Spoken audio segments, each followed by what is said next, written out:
Kuki militant Senge custody the lady ba Maite Masa Anedu, Kanabagidamak, Center Amadi State Government, Pau Paunaduna, Asoi Angam Amata Yaodana, Thadoraknaba, Wari Saduna Kanna Hotnari, Imung Manungi Mui Sing Naso, Puning Fatana Labio, DCP Masamak, Haidibama from Aduda, Wari Sananabasu, Satkre. Positive on a lakani Haibagi Tazabasulay, Government ki Maike Degiso, Honabayaba, Honagani Haina, Nasi, Hizam Irabo Degi Thoram Yawa Lakpada, Chief Minister and Biren Singh na Paumi Sinda Fongdok Lamke. Nasi, Nagaira Bodki,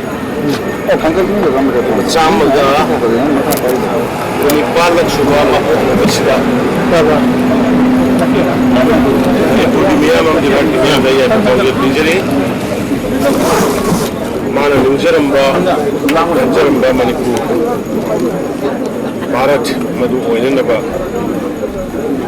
Vipuna, Langa Minasi, Honominasi, Sisma Pizani, Luka Zik, Hong Sariba, Siki Matanga, Yamanabu Tibet, Tungi,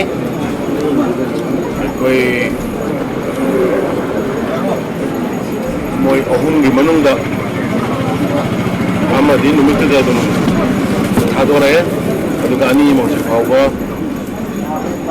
ki militant singdugi putta leidi ekoi center Amadi state government ayu mungkin dang pau khaunaraga yam kanna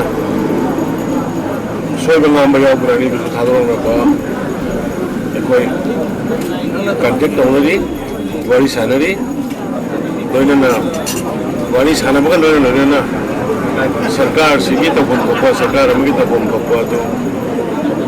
Moko take the Gaidana, Nobam, the Rescue Nobel, Lord Center Amadi said and Isanga, Kanabagidamak, and the 10th Civic Custody Village.